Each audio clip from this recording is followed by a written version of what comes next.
Well, we're in Walnut Creek, and we're at the Lindsay Wildlife Museum. We're about to see some work on a bird.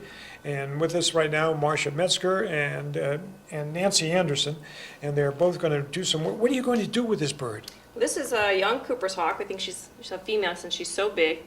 And she actually came to us a couple of days ago with huge puncture wounds in her shoulder. Oh, no. Yeah, so we had to take her to surgery and remove a lot of that infection. But she's doing real well for us now. You can actually see that she's a feisty bird. That's what these guys are. We're going to be giving her oral medications.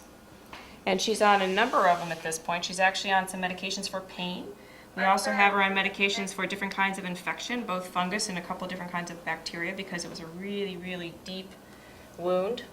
And then after that, we're going to inspect the wound itself and see how it's healing. Okay, and you're preparing this bird to go back in wildlife, I assume? Exactly. So the whole point for her is to release her back. Accipiters, which is the kind of bird that she is, hunt other birds. So she has to be able to see perfectly and be in perfect physical condition to be able to catch other birds. That's her job.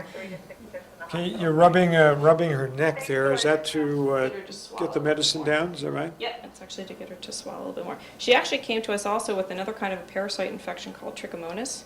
And so part of what she's getting here is some medications for parasite, basically a dewormer. Now, she's not struggling too much right now, but I guess because Marcia's got a good grip on her, that's for sure. So hang on here, and you'll see here in just a second after she kind of swallows those down there. But you'll see that she's very alert and very active, and if I put my finger close enough, she would try to bite me.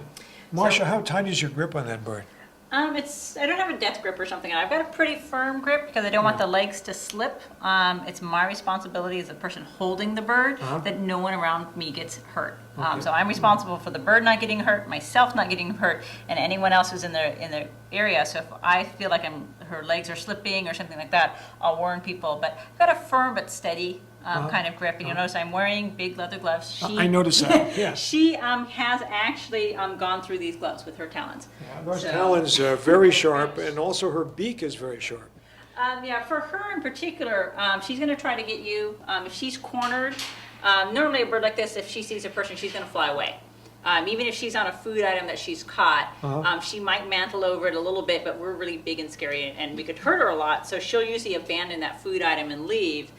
But if she's really cornered in a backyard, she's hurt or injured, and she's in a corner, she will lash out with these feet first as kind of trying to get you to go away and leave her alone. They're definitely potent So if looking, you that's for found sure. one that was injured and you were trying to pick it up, you'd want to take a big, thick blanket to drop over the bird and just kind of scoop it up and put it in a box and not try to catch it with your bare hands. That would be a bad idea. These birds feed on what? Mice and things of that nature? This particular bird actually feeds almost exclusively on other birds. So like songbirds, so if you put up a bird feeder, you're putting up a bird feeder, which means all the birds are being fed, including the birds who feed on the birds who come to the bird feeder.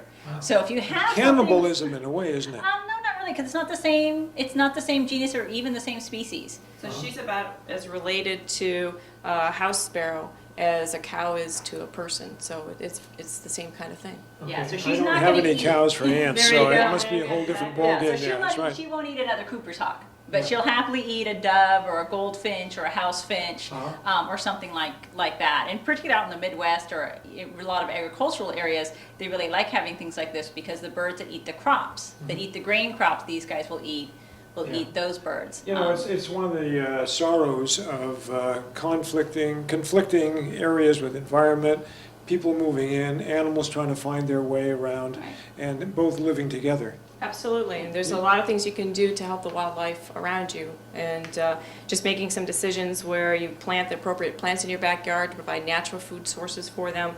You know, just giving them some space to be, that really helps these animals out. And how long will it be before she's back in the out? We're hoping that we'll be able to get her out back in the wild in about a month, maybe 6 weeks or so. Okay. That's You're our doing hope. great work here. Thank You are. you. You're both doing great work. Thanks Got very great much. animals to work with. Marcia, Liz, thanks very much. We're at the Lindsay Wildlife Museum in Walnut Creek. Thanks.